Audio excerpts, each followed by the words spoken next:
Fresh.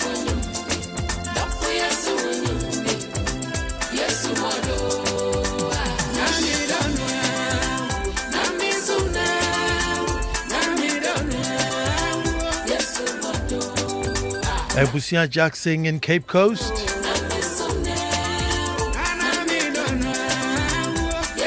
Emmanuel Hustin in Germany. Kwao in Dansuman. Shem Mixon Yabua, Bros Barbecue.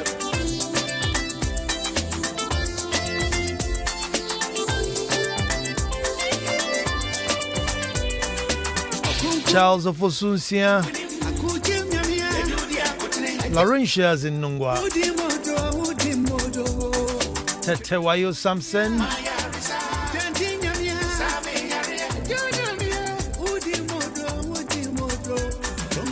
Tony Awuvi. Stephen Japan in Tinkong.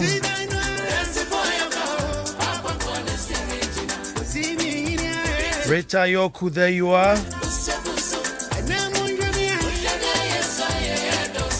Esther Yoko's in the maze.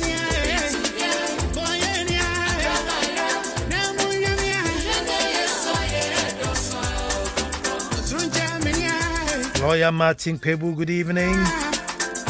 Ever faithful, ever sure. Dr. Bayu, good evening. Anna Awiti, good evening.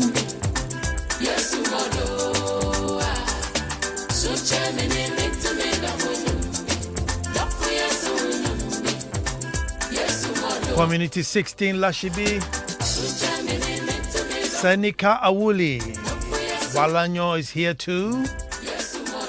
Philip Ousubuating, I see you. Mike is in Ho, there you are. Baron is in Teshi.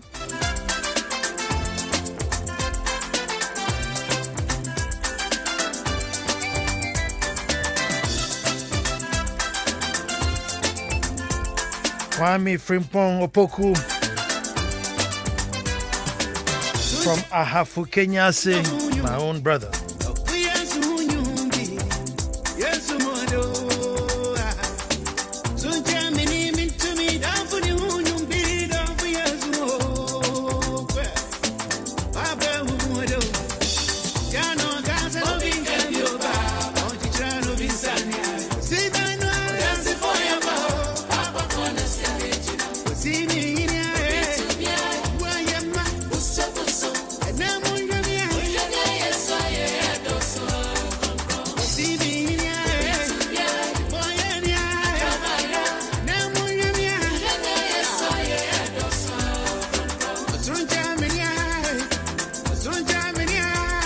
Good evening to you, Idil Gaither. Kofi Edu Kisi Edu Bisa.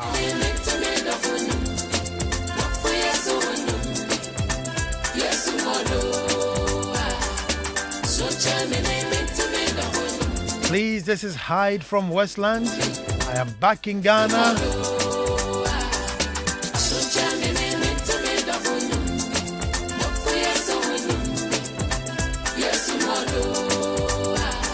Greetings to you, Mr. Hyde.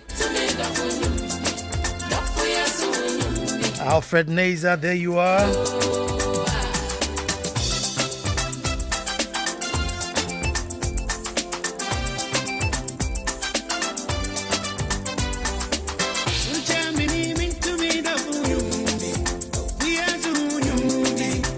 Abna is in OEB. Good evening, Abna.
Folks, I said until the lions have their own historians, the tales of hunting would always glorify the hunter.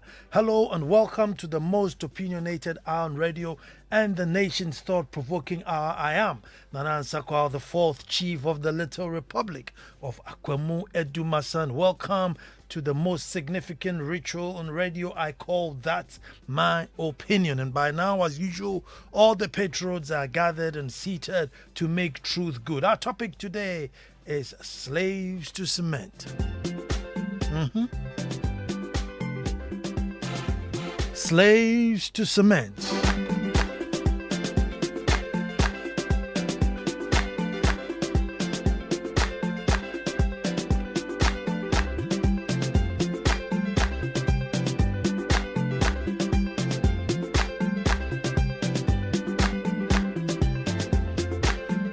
Well, folks, the recent census must be a real eye-opener for us as a nation. Even though I know we lack that very will to say never again, I pray that we find it this time around. The 2021 census says that 20% of us are living in shags or uncompleted housing. Greta, on the other hand, is also saying that there is about a 5 million housing deficit. So apart from 20% who are living in uncompleted housing, there are those who don't even have the opportunity to live in the uncompleted housing. And that is what faces. And we'll have to delve into this census, one after the other, take sector by sector, and really look into ourselves and find out if indeed this is an army ready for the battle in the 21st century. We'll do that. But today we're looking slave to cement. Folks, as you all know, I always delve into tradition and I always delve into what it is that we were before. And before, folks, our ancestors never heard of the word homeless. How? What do you mean you were homeless? As in you don't have a place to put your head? You were not born in a home? Well, in those days, folks, they were not schooled, but very, very educated. So they knew that in this climate, the best material to build this was clay or laterite. This magical substance forms nearly about 90% of our landmass. It's one dead material that thinks. Oh yes, clay thinks. So when it's hot outside, it's cool inside, and when it's cool outside, it has the opposite inside to give you comfort. It is also very durable, and it's able to withstand harsh weathers and tremors. And as far as building materials are concerned, when treated well, there's very little that can compare to clay. Folks, God has blessed us with good weather. And based on our lifestyle or our style of living, the architecture that our forefathers chose was the courtyard style, which was based on many factors. Security. We socialized a lot, so the household cooked outside. We ate outside. We gathered around and chat outside. Indoors were for really deep discussions or falling asleep. Until date those of you who travel back to your villages, those who have dated homes, you realize that when you get there you socialize more, you stay out more, and if you take your dadaba children out there, they run free and happy living outdoors, and suddenly they can just go and come as they please. They are no more in a gated house until, folks, 1471. The story begins to change. Explorers, missionaries, foreigners come in and start to build a different kind of house. The bungalow. Folks, in short, me, myself, and I. 2-3 bedroom. Some were even built on stilts if you drive around the stadium area, the ridge area. Some were even built on stilts. Fenced and gated. Very antisocial houses. Folks, gradually even the first aid gardens that we had the first 8 gardens that we had, that every house were now being replaced with roses, lilies, and plants that were not even edible or no known medicinal value to them. We were becoming civilized and modern. Folks, now there was no place for grandma, uncles, extended cousin, none of that. And guess what? These houses were built in. The one thing that is contributing a great deal to our homelessness: cement. Cement. Which somehow has been couched into our building regulation that is the only binding agent that should be used in building. Even the modern day engineer will tell you that cement surpasses everything. Meanwhile, this same engineer went to school in a university outside which was built in brick, predominantly brick. But suddenly when they come back home, it's like, no, brick is no more good enough. It has to be cement. But hey, today we are told that the nation needs 5 million houses. That's just to catch up. And I'm saying this new material, which is very unsympathetic to our climate and very expensive, is contributing a great deal to our homelessness and making maybe even insecurity. Folks, maybe even creating a great deal of insecurity. Folks, the British could not have courtyard house plan because their weather would not permit them. But even with that, the little sun they get, folks, they make use of it. In that little window, they will plant and harvest all their foods, all their sports and activities, take their holidays, they will lie in it, they will play in it, work in it. So their type of building was to build warm houses because they had to stay indoors. It was too cold for them. Here is the irony, folks. After the introduction of cement, the English themselves back in their countries build with clay. Even as I speak now, they still build with clay bricks, bent bricks as it's called. Folks, God bless General Kutu Achampong, who wanted to brave the storm. So he tried to break this jinx by introducing bent bricks as an alternative. But as usual, after his overthrow, the project died, and as I speak to you, it's still dead. It's still dead. And we are here still saddled with cement, which is indirectly foreign owned. A great deal of our cement share in this industry doesn't even belong to the Ghanaian. A great deal doesn't even belong to us till date. And it's costing an arm and a leg. And funny enough, the further away you are from the city, the more you pay. So, I mean, the poorer you are, the more expensive the cement is. Making building way too expensive. And gradually, folks, the Chinese are now owning all they're owning a significant number of the quarries. So to get quarry dust and aggregates and everything to do construction, we are now going back to the Chinese, and day in, day out, they are just tweaking the prices, and before we know, that too will be gone. Folks, so the average man who earns a minimum wage can't even buy a bag of cement with his daily wage. No.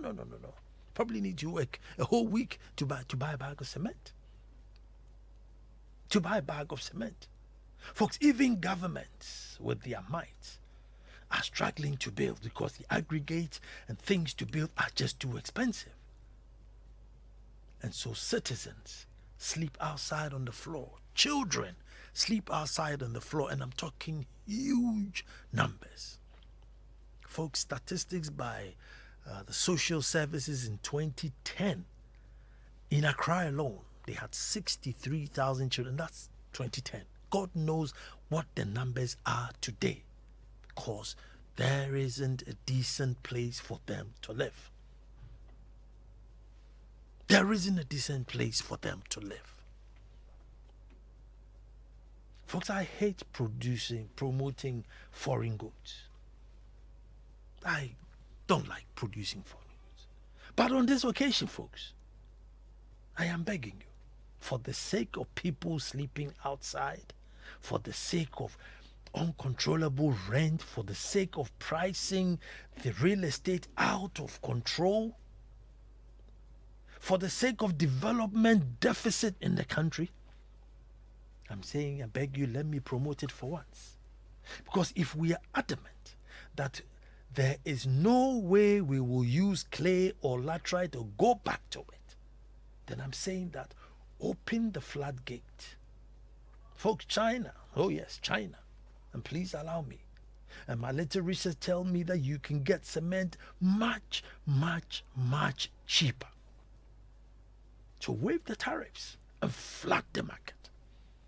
Folks, waive the tariffs and flood the market. What is the point in making so many people homeless if for some reason, folks, we are unable to produce the material cheap enough? If for some reason we are unable to produce the material cheap enough, and you ask yourself, what is the material? It's the same limestone, bauxite, clay, whatever it is, all found locally. You look at the wage bill here, you look at everything here, and it is much, much lower. Yet those who are paying higher wages and higher energy and higher everything are able to produce it cheaper. So you ask yourself, how is that possible? What are they doing that we are not? How come somebody is paying their workers more, paying more for so many things? The factors involved are higher, yet the end product is cheaper. President Kwao did his best by breaking the monopoly. But it looks like those who joined are now competing in who can sell higher rather than who can sell lower. And then you wake up, go to bed and wake up, and all of a sudden the prices are just unfair. It's gone up to 50 cedis a bag. And if you live in Dumasa, it's 55 cedis. The poorer you are, the more you pay. Now, you see, I know cement is not the only aggregate in terms of building a house, but it constitutes a great deal. And we must look at it. It's a product that cannot now be sold as though it's a luxury or sold as though somebody has some monopoly and can detect the prices. No, it is causing an insecurity where the nation is now sleeping outdoors. So we must intervene and say, listen, if you're dabbling in this market, we will control the price. Because it's a matter of life and death now. So if you want to go into this business, we control the price. You can't just go in there and say it's a free market and sell it anyhow. People are desperate. People are desperate. People can't rent. People can't build. People are desperate. And we all, after all, we're a sovereign nation. So we must intervene. Yes, we're not going to collapse your business, but yes, you're also not going to make us homeless. And let's encourage, high-rise buildings. But obviously, high-rise buildings will come if these aggregates will come down to make the cost down. And once you allow cheap cement to come in, and for the next 5 years, in fact, all major building materials, plumbing, iron rods, electricals, if indeed it cannot be produced competitively here, then waive the taxes and let's make up this housing deficit. Waive off the taxes and let's make up this housing deficit. Folks, you know the beauty. Nobody buys cement to make cake, right? So you can't go to his house and ask him, where's the cement? And say, I've eaten the cement. Iron rods, where's it? I've eaten it. They will definitely build something with it. And then tax it reasonably, but tax it. Tax walls, even if somebody has a fence wall, to pay 2 cedis a month for having a fence wall. Look how many fence walls there are in Ghana. If everybody's paying 2 cedis or even 5 cedis for a fence wall, little by little, we would rake it in. But make the produce cheaper. The houses will stay there forever and you forever tax them. But putting all your hopes on the fact on the cement and then leaving houses and mansions untaxed doesn't add up. It's the easy option. That's the easy option. Folks, once upon a time I picked a brochure, right? There's a shop, Neiman Marcus, right? High-end shop. And as I flicked through the pages, it says that the prices had been reduced and now the prices were affordable. And one of the things that was now affordable was a submarine at $20 million. I mean, I looked at it, who buys a submarine? I mean, where are you going to park a submarine? But it had been reduced and was now affordable. Now, I'm just speaking to the fact that every year, we are told they are building affordable houses. And I'm asking, is it the Neiman Marcus $20 million submarine affordable? Or is it genuinely affordable to who? Affordable to who? Even at the fairer price and everything, it's not affordable. But when they build up and, cushion it and, it makes the whole thing unreasonable. And almost all the affordable projects that have been done, I think, after Achampong, are just sitting there. Kofuas are empty, JMs are empty. I'm sure Nanado will start his, and it's also going to be empty. Because you can't afford it. Neiman Marcus saying that now goods are affordable. Those who couldn't afford it first, you can afford it. What? $20 million submarine. That's what the question.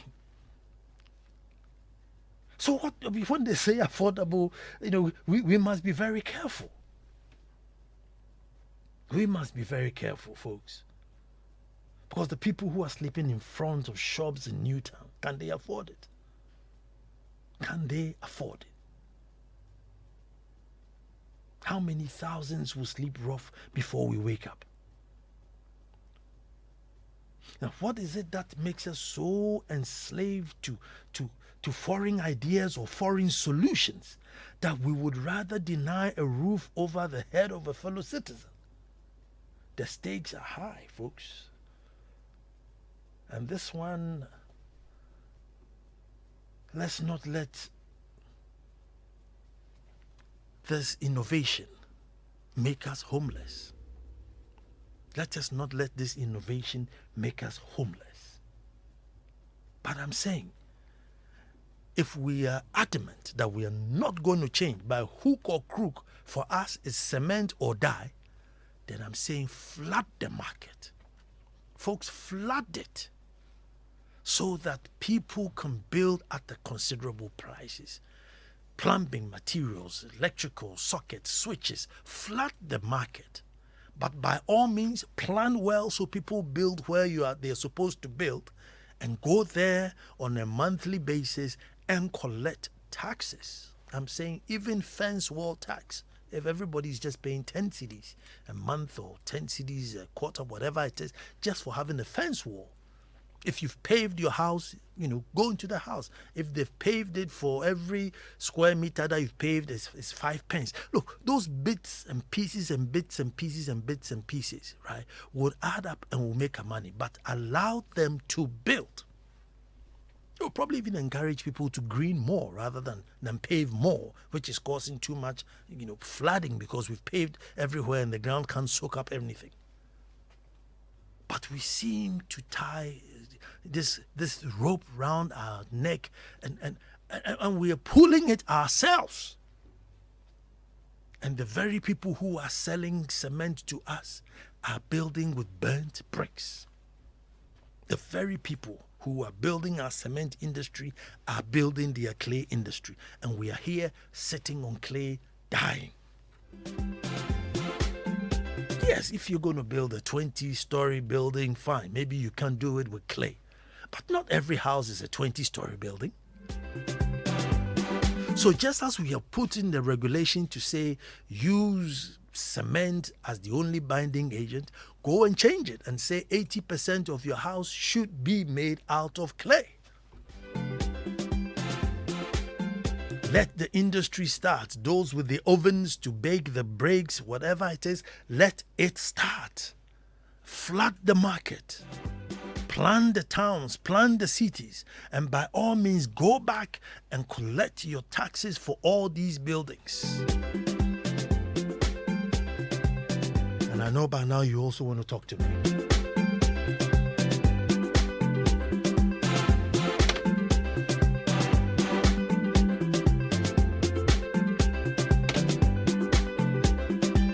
It's 0302216541.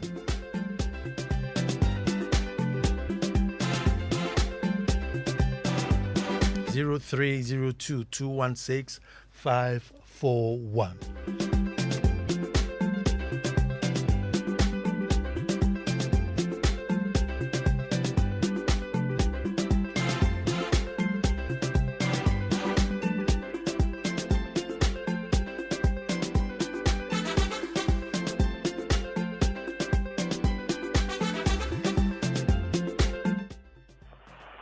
Hello? Hello, and who's my first caller?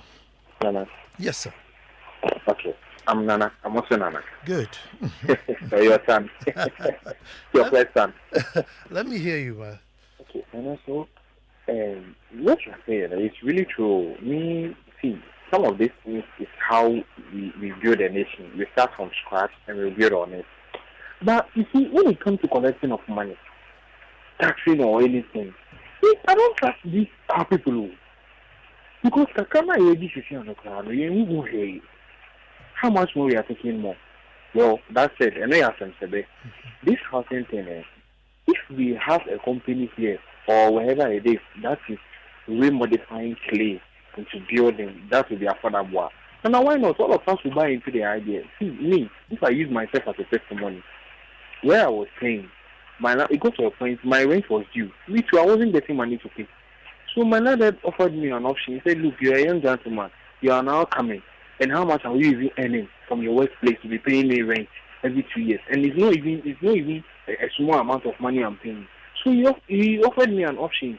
His house, he has a big building. It's a fence house. So if I would like, I should do something on it. And say, that one, I'll be there forever. You won't worry me anything. All I'll do is just pay my bill. That's all. And I bought into the idea, and I did. Then I was an employee. Now I'm self-employed. I'm doing well. I can rent. But the idea of taking that amount of money to go and rent and live this place, I find it very difficult to do it. So what I've been doing of late is I've been going around looking for these companies who are building. There's this guy who somehow recycle plastic waste, and using it to build. And I've been chasing that guy, trying to find out if I can just get a piece of land and do something which is what the word is affordable. Like you asked, we build affordable houses, and you see the rate starting from $99,000. So the question is affordable for who? These same rich people will go and buy these affordable houses, and they'll rent it for rich people. And the poor keep getting poorer, sleeping at bad places, and the rich are getting richer. So this issue here, well, let's see what happens. Thank you very much, Nana. Thank you so much for calling 0302216541. Hello, who's talking to me? Hello? Hello. Yeah, Nana, this is Arabna. Arabna, let me hear you. Yes, I'm very happy you are talking about this Ghanaians migration from clay using to the cement usage. I think for some time now, there have been other products that are coming up, other alternative building materials, which we have the hydrophone interlocking bricks. I don't know whether you've heard of that. I've heard of that, yes. Oh, okay. So that one is also using laterite, and that we are not using cement in binding. And it's making room more cooler than the normal cement we are using every now and then. So I think government needs to promote this very well, because I remember some time past, SADA was assigned to bring some machines to do more of these things. So I think some of these things, it's quite cheaper, and then I think some of these things will let us reduce our cost in building. And at the end, a lot of people will be having houses, which I think it's a good thing you are discussing this evening. So this is my little contribution, Nana. It was a huge contribution, and I couldn't agree with you more. Hello, who's talking to me? Hello, Nana. Good evening. Good evening. This is Lukman from Kishinungwa. Lukman, it's been a while. Yes, of course. Let me hear you. Yeah, thank you very much. I totally agree with you. Government should open the floodgate. You know, the cement is the most important thing when you are coming to build. And it is very, very expensive now. So if government open the floodgate and it comes down, definitely a lot of people will put up their buildings. So those who started and could not complete will be able to complete it. But another problem is that those of us who say we don't have, you know, when we want to build a house, we want to build it in such a way that everybody will see it as if we are rich people. We don't, when it comes to building, we don't cut our code according to our size. We always want to build it as if those who are rich, how they build their houses. That's where the problem lies. But Ghana, when it comes to affordable house, we can never have affordable house, provided the cement price is very high like the way it is now. Thank you very much. Thank you very much. Good evening, Stone from Koforia says, good evening, Nana. I read a news piece on a certain website which indicates that someone was jailed 5 years for stealing ice cream. Nana, how much more deserving a punishment is it for everyone who messes up with state resources, all in the name of establishing affordable housing schemes? If the greater embezzlers are left off the hook, then we aren't getting anywhere with this housing deficit matter. We need to act now. Hello, who's talking to me? Yeah, this is Muhazu calling from Enusinya. Let me hear you, my brother. It's been a long time, Nana. Yes, sir. How are you doing? I'm very well. Yourself? Yeah, I'm very, very happy that you have raised this topic. In fact, I have for past years, I've been sitting down trying to find out who is going to bring this topic for us to discuss, because this is a topic that for all workers they need everybody, including the poor, they need somewhere to lay their heads, especially the workers. Imagine, you have just said everything. I just want to do some little analysis that you can see. Imagine a worker, a teacher receiving 1,500 Ghana cedis, and then his finally net income becomes 700. And then the cement is now 50 Ghana cedis, as you said, in your village it is 55. When you go to some place, it's really moving up and up. How can such a teacher save to even build one room? Just imagine that the iron sheet is also rising, about 50%, 30%, and iron sheet. Not iron sheet alone. Let's go to the iron sheet, the iron rods, the wood today. So imagine how a teacher receiving this amount as a disposable income to even raise one room. I just want to say one bedroom.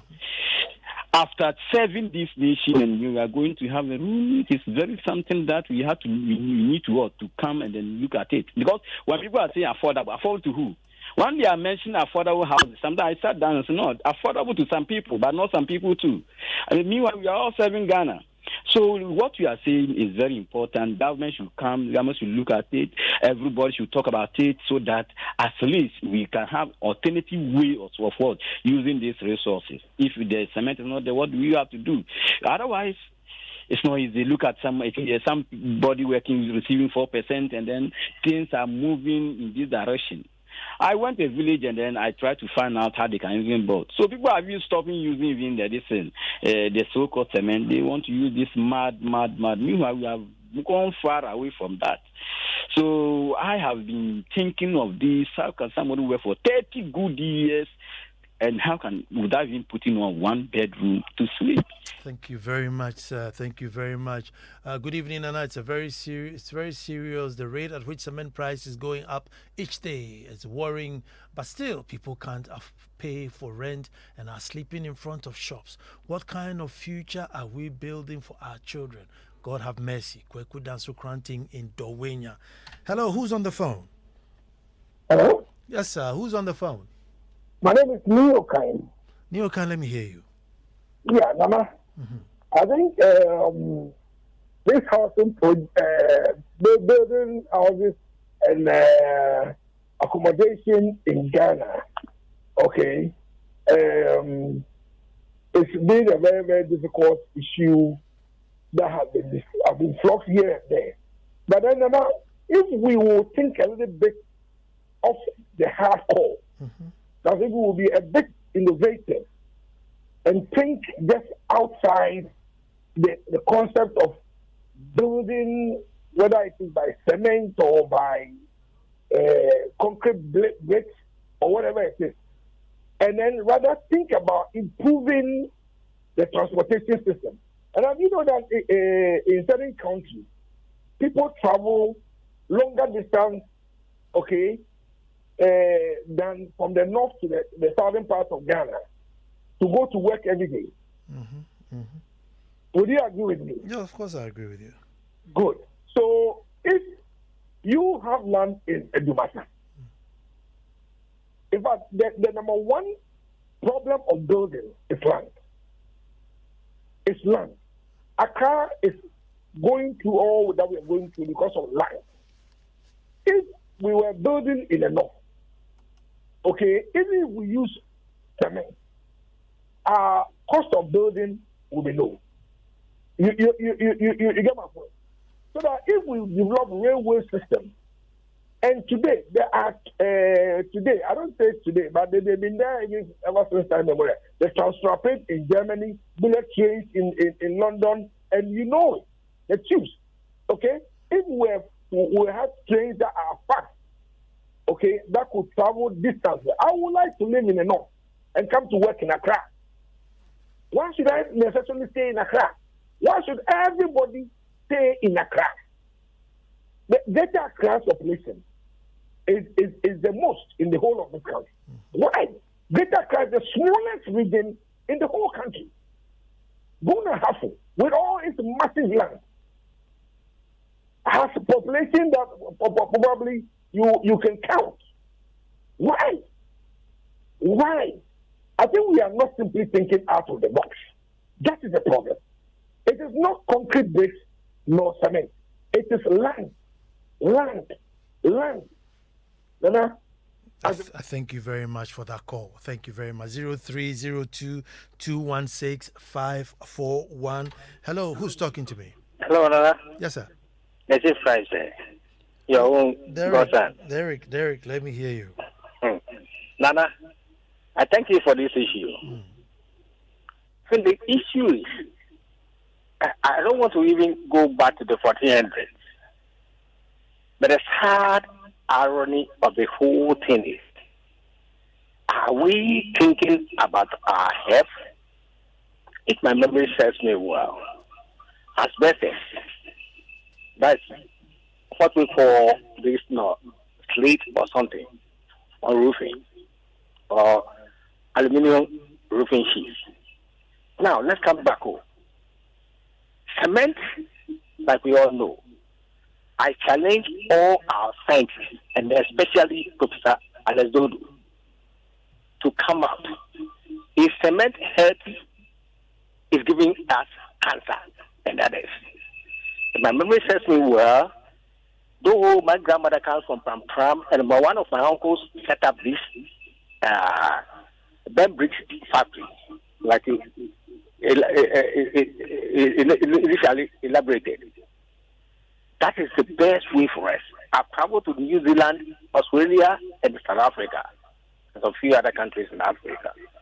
But I've not been to Western Europe and all that. But as it stands now, if you go to these countries I've mentioned, I think their houses are built with what? This Ben bricks or concrete blocks. So where are we driving at?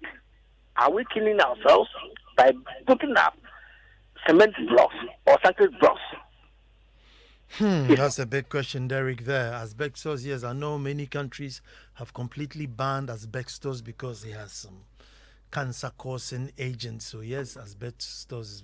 But I think I don't know if we still use asbestos. I know we use this aluminium sheets now, but the issue of really reducing the cost of building, even the technique. I mean, could the building engineers come back in the technique? Because we build like we're building bomb shelters. We build like bomb shelters, iron rods, pillars, iron rods, concrete, more iron rods, and you're thinking it's just a 1-story, 2-bedroom house. Why so much enforcement? I don't know. Maybe the expert can help us, but maybe we are overbuilding.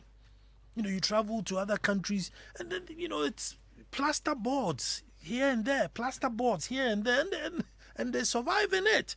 Hello, who's talking to me? Nana, good evening. Good evening. This is Lawe calling from Bechile. Lawe, let me hear you. I always remember this advert, the Vodafone advert, 350 cedis is the same cost of 10 bags of cement. Now, how much can 380 cedis buy? Can buy only just about 6 or 7 bags of cement. It's very costly. We, the youth, we are suffering. We have a small land, quarter plot somewhere, but to even come out with a single room, master, it's not easy. The government have to look and do something about it. But we, the youth, we are suffering because we cannot always be renting from somebody. We have to be on our own. And to build on a single room, maybe 12 by 12 room with little porch, maybe 6 by 12. It's not easy. It's very expensive. Now, even how much is 2 by 6? 2 by 6 is about 60 cedis per one. I'm a carpenter, so I know what I'm talking about. So we are suffering. The government has to come back and look at us. Thank you very much. Thank you very much too, Lawe. 0302216541. Hello, who's talking to me? FM Pram. Let me hear you, my brother. Nana, don't you think this is the time the other stakeholders also have to rope in with their products, like the bricks factory like this? This is the time they have to heighten and market their products. You see, if you don't back it with policy, it's difficult. You see, if there was a policy that says, listen, a certain percentage of your house, if it's a 1-story, should be made of brick, then now we are all out looking for brick. Then you create the market for them, the people come. But otherwise, because we are so obsessed with cement, you do the brick and people will still gravitate towards cement. So sometimes you need policy to guide these things. Joy 99.7 FM. There's another tab called the eco panels, where you take almost about 25 days to build a single story and 40 days to build a 2-story building. Now, if you are not okay after staying with it for 5 years and you want to change the design, it can be changed. If you want to move from that particular land to another land, it can be dismantled and then rebuilt on the other land. We can look at those offers too. You understand? Because this cement and block issue is becoming too much in Ghana now. It will get to a time that people might not even be able to build.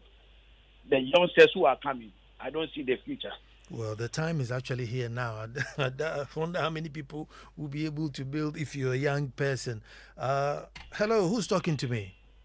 Nana, my name is Nanase. Nanase, let me hear you. Okay. Nana, anytime I listen to your program, two things happen to me. Pessimism and optimism. Like, is it going to be or is it not going to be? And I don't know if this thinking is correct. It looks like people who are smart and can think properly are not blessed in the government of Ghana. We usually find those who could actually think properly outside of government, so that in a radio interview like yours, you're going to get a lot of brilliant ideas. And the question is, why aren't any of them for the past so many years? We hear some of these brilliant ideas. Why aren't any of them ever taken up by government? So it means that I think every Ghanaian should understand that we don't have a smart government. We only have people who are in, for some strange reasons, they are in to satisfy themselves and not for the nation. So you just have to think of how you can survive, how you can live. And so if, for instance, you're talking about cement and it's so expensive, then it means that as individuals, we should be thinking of what else we can do to live cheaper. Because I think the bricks you mentioned, it will be way, way cheaper. Thank you very much. Thank you very much. Even though the bricks are now expensive, but I think if we go in an industrial scale, we could make it much, much, much cheaper. This is I'm just passing through to say that we are just not a proactive economy. Government taxes where it's easier to tax than the large numbers not paying tax that they should. Develop strategies to tax them to reduce the burden on the fewer people they tax. We are building horizontal instead of going vertical. We are wasting land like nobody's business. Mark Cosby. And if you've ever driven or gone up to Pediasi, and if you look down, you'll be amazed at how it is that almost every inch, any patch of land you see that hasn't been developed, you know the matter is in court. I'm telling you, in any patch of green you see, court. As soon as they settle the court, they build. And ironically, you look at this space, there's no Kolebu, there's no police headquarters, there's no just all those people there would have to eventually get in their car and head towards Accra. But hey, Pepsodent Cavity Fighter. Because it's just because something doesn't taste sweet doesn't mean it doesn't contain sugar. There are hidden sugars in food. The sugars cause cavities and tooth decay, and are even more active at night when we do not brush before bedtime. Your trusted and powerful Pepsodent Cavity Fighter toothpaste is fortified with pro-fluoride complex and active microcalcium to give you double action and protection from cavities caused by foods and drink during the daytime, and works twice as hard, repairing tiny invisible holes even after hours of brushing at night. Pepsodent Cavity Fighter is available in all leading shops across the country and is sold for 6 Ghana cedis. Remember, for double action and protection against cavities, brush twice daily, in the morning and at night before bedtime. Pepsodent, every smile matters. Happy birthday to you, Mina Bukari in East Legon. This is from your parents and from your Auntie Muni. Wishing you a glorious happy birthday. Say, may Allah bless you, watch your steps, guide you. May His grace shine upon you. Congratulations to you, Hinire, and The Standpoint for winning the best TV show. Well deserving. You've worked hard for it. Championing the cause of children and women. Monio.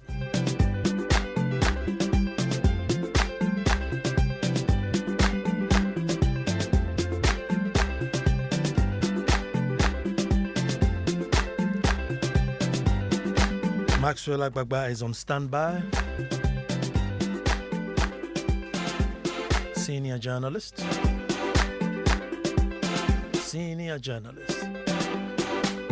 Kofi Hayford is on standby. Abeku Sankofi is on the ones and twos. I am checking out, but I'm leaving you in the hands of big men and experts. And until the lions have their own historians, the tales of hunting would always glorify the hunter. On Monday, God willing, we'll be back to do this all over again.